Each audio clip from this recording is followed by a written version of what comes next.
I spent the last year reviewing hundreds of beats from producers all over the world. And in that process, I picked up quite a few things along the way. That's right, my Heat Check live beat review show has officially passed the 1-year mark, and I've learned a lot of valuable information, and I figured I'd go ahead and share that with you guys today. Make sure you stay tuned to the very end of this video because this is a perspective you may not have any insight on. So without further ado, I'm going to give you the 10 things that I've learned from running a live beat review show on YouTube for the past year. You ready? Let's get into it. Number one, and this is in no particular order, is that producers are still innovating. That's right. I know out there, a lot of you guys might think that everyone has the same trap beat, everyone has the same boom bap beat, people are just copying each other, but I promise you that's not the case. I've heard so many innovative beats out there with just different unique grooves and different unique bounces, and I'm just like, wow. And if you guys have seen some of my shorts or maybe even checked out the Heat Check live beat review show, from time to time I hit that stank face and I'm like, wow, producers are out there still finding different sounds, creating different styles, and are still innovating. Now, one thing that you may think is that producers are doing the same beats is because sometimes it's actually the recording artists who are picking safer beats because they feel like it's a sure thing and they don't want to quite take the risk on picking a beat that's kind of off the beaten path.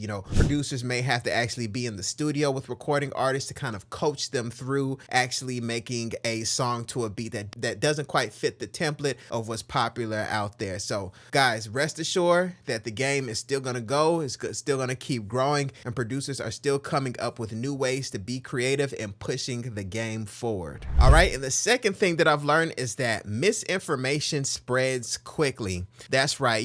Out there's a lot of different tips and tutorials on how to do certain things, or maybe even live streams of producers cooking up and just saying things in a matter of fact way that sounds like what they're saying is accurate. Then unfortunately, newer producers who are just learning the game are going to be influenced to do the thing incorrectly. So what do I mean by that? Like, sometimes producers will do this thing where they just do an EQ sweep or EQ cut low, and then they'll just cut out all the lows in some of their sounds to make room for something like the 808 or the bass. But not every instrument needs that, and if you do, you can start to make your sound thin, and you're also just possibly introducing phasing into your sound for no real reason. Does the sound actually need the lows cut? If it does, then cut them. If it doesn't, then don't. So that's just one example of some of the misinformation that's been passed on to producers out there, and then sometimes I've seen it mentioned in my chat, and then some producers are actually doing that in their beat and in their production. So that's an unfortunate thing. A lot of information for me was debunked by just spending time with different engineers and different producers who are actually in the game, who really showed me how things actually go. And when I see the misinformation and the myths put out there, I'm able to just neutralize it quickly. So guys, I know it's difficult to separate the real from the fake, but a way to kind of suss out good information from bad information is if people at a certain level are all almost expressing the same ideas in just different ways. So you'll hear some information mentioned on my Made in the Studio podcast that you can check out on all podcast platforms, or also right here on my YouTube channel. I'll ask certain questions about sound selection and mixing and things like that, and then the different artists, or the different producers will essentially say the same thing in different ways. So that's kind of a way that you can suss out real information from fake information, but it does spread quickly, and unfortunately it negatively impacts producers, especially producers on the come up. All right, and the third thing that I've learned is that talent is not enough. Guys, there are some very talented music producers that I have reviewed on my live beat review show. And let me tell you this, man, I have been shocked of when I'm like, hey, man, shout out your beat store, shout out your YouTube channel, and quite a few of them don't have any of that. There's not really a brand behind the talent. So let's just say I was doing a show possibly in a studio with a recording artist, and maybe they wanted to buy a beat right then and there. The process could be a bit difficult. Maybe we could email back and forth, but if you have like a beat beat store that they could just buy it right there, that would be great. Also, the process of selling music to recording artists is you still need to have a brand. You still need to have a story behind you as a producer. So just having really good beats, who are you? Where can we find your beats? How long have you been making beats? What's your brand? We need to know all these things so we can kind of get an idea of who you are as a producer. And also there's the more business aspect of the talent. Are you a good communicator? Are you a person who handles business ethically? Are you a person who is trustworthy? All these things go outside the scope of just talent in itself. So just being a very talented producer isn't enough. And then there's going to be instances where producers who are less talented than the talented producers are going to see opportunity because maybe they're stronger at branding, they're stronger at networking, they're stronger at the business aspect, and the really talented producer just isn't. So there's not a shortage of talent out there, guys. Trust me. It's not a bunch of, people like, oh, everybody does the same type of beat. No, that's not true. There's innovative producers out there who have a lot of talent, but that is most definitely not enough. So producers, I want you guys to focus on the other aspects of music production outside of just being skilled at making music. All right. And the fourth thing that I've learned is that the importance of mixing is undervalued. And when I say mixing, I'm more so leaning towards sound selection. So having quality sound selection and also mixing in itself, they kind of go hand in hand. And what I mean by that is there are producers out there who know how to make fire beats as far as the composition. They know how to,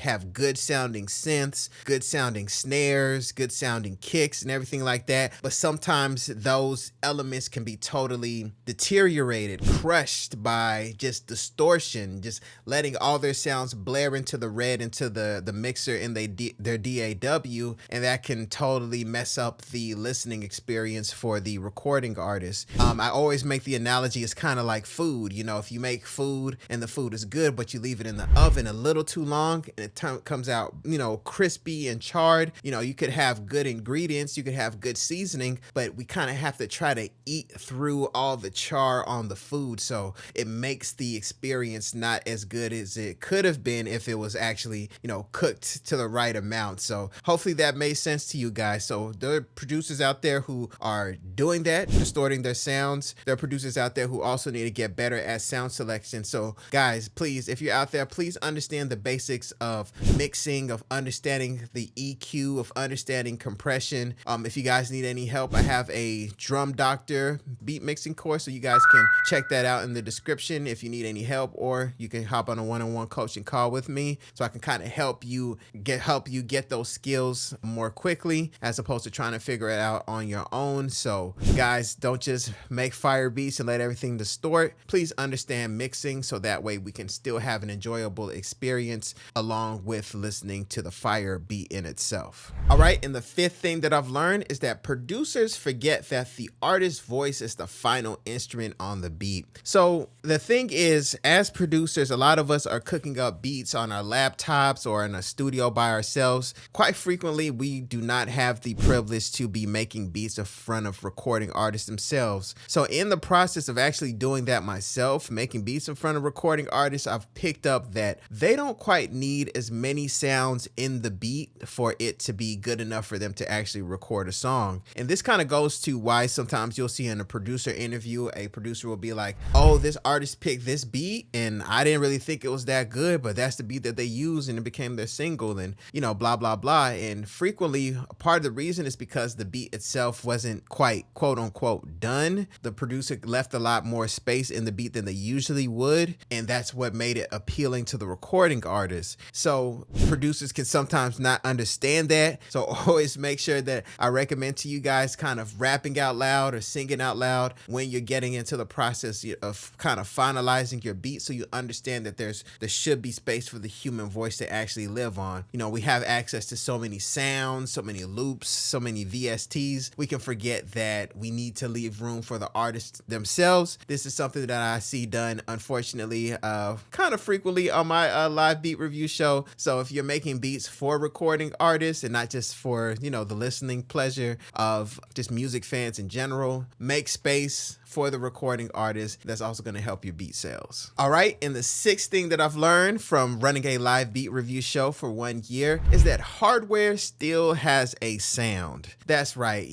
We have so many plugin emulators. We have the UAD stuff. We have Waves. We have, Plugin Alliance. We have all these different, plugins out there to help us with our music and help us with our mixing. But I can pick out quite frequently, I could pick out when someone is using some type of hardware for their production. Now, that's not to say that you can't make a beat in Logic or FL Studio and have it recorded in Pro Tools and then, everything sounds good. Trust me, you can win multiple Grammys making beats all digital, so you don't have to have hardware. But I will say I can still hear that distinction between when I can actually hear a beat on hardware. And one of the telltale signs is like there's a certain type of extra depth that I'm hearing in the beat, and there's an extra type of richness in the beat, and I can almost hear it's like a type of color that's added to the music. So some people think that there's not a difference at all. I can hear that distinction. It's not gonna, change your opportunity as a producer. I could definitely say it is still there. So if you guys have some extra money in your budget and you want to run some stuff through some hardware gear, go ahead and have at it, because it is gonna make a slight change to the music. All right. And the seventh thing that I've learned from running a live beat review show on YouTube is that feedback is still important for music producers. That's right, man. It's easy to get stuck when you're learning music production by yourself. You don't really have too many other people out there who either do music or do music production more specifically. Maybe you have a friend who's in an indie band or another friend who raps, but you may not have a way to bounce off of another producer to kind of help push you to learn and grow, so you can stay stuck. You can make little, very, very small growth by yourself, but when you have someone out there who can point certain things out, point you to resources to help you actually get rid of some bad habits, then that's going to help you quite a bit. It's easy to get stuck in that comfort zone and just do the same thing over and over again. I wish I would have had some type of coach to help me, learn the keys a little bit, because I'm not really too good. I'm pretty rusty on the keys, but one bad habit that I picked up was not playing the keys to a metronome in the very beginning, and that created a bad habit of my timing being kind of off when it comes to playing the keys. And that's kind of akin to what happens in music production. You could pick up these bad habits and you don't get corrected, and then you kind of keep going year after year after year after year, and those bad habits stick with you. So it's important for producers to get feedback, especially in those early stages, to get rid of bad habits. So if you want to get rid of those bad habits, make sure you join the Heat Check Live Beat Review. Go ahead and make that submission. It's in the comments. It's in the description. I'll be glad to have you and help you on your music production journey. All right. And the eighth thing that I've learned is that producers need to invest in their listening devices. That's right. So whenever I give advice on how to correct certain things in the music, I have to be aware that sometimes producers just aren't able to hear what I'm pointing out. And that could be because of, cheaper headphones or a cheaper audio interface, and they're just not really hearing the full spectrum of the music. So producers out there, if you've, maybe sold a beat or two here or there, or you've gotten money from, maybe you sell loop packs or something like that, well, no matter what you do, just try to reinvest in yourself.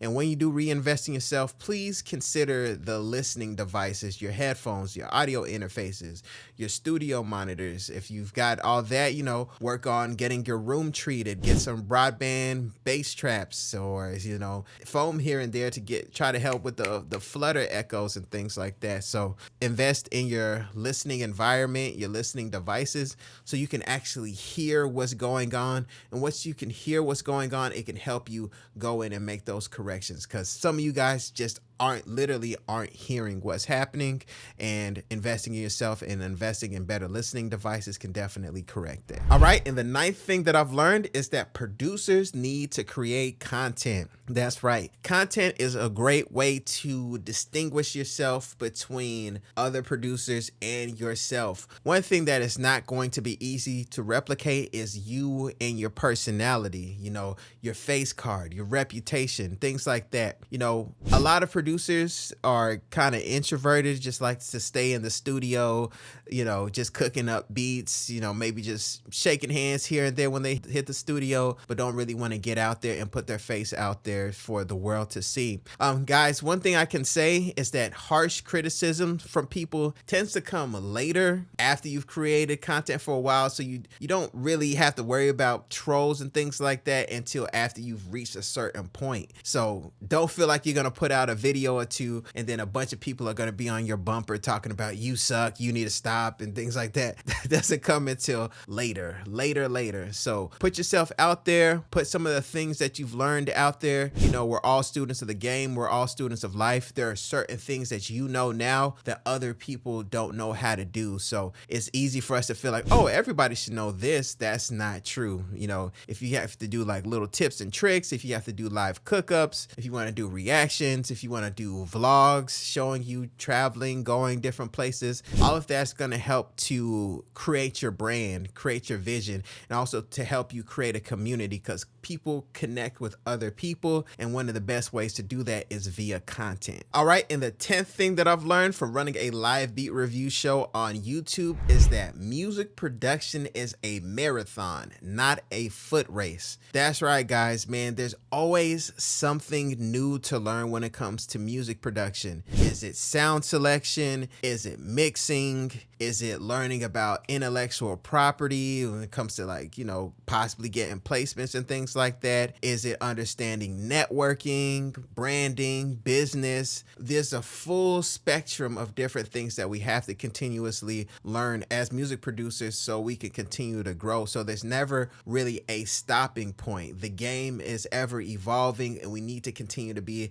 students of the game and students of life in music production. You know, I'm so proud of some of the producers who submitted their beats, you know, from the beginning until now. You know, they've utilized some of the tips and tricks out there that I've given them, and I'm super proud to see their growth. You know, shout out to producers like Millie Beats, Dancing Main, you know, producers like that, and of course there's tons of others. I don't want to leave you out there. You all continuing to grow as you submit on the Heat Check Live Beat Review show. So you guys are learning the production process as far as the mixing, composition, arrangement, structuring, and things like that. And if you're a producer who has really fire beats, and, you know, I'm giving you the stank face when you submit your music, you know, there's still other areas to learn: the branding, the networking, the business side, maybe even transitioning into recording engineering, where you're actually recording artists, you're learning how to mix the vocals to the beat. So it's a broad spectrum of things out there when it comes to music production. So we're always students. We never have all the answers. If anyone says they have all the answers, that's not true. There's always an area for us to improve in, including me. The game is forever. We keep growing, we keep going, we remain students,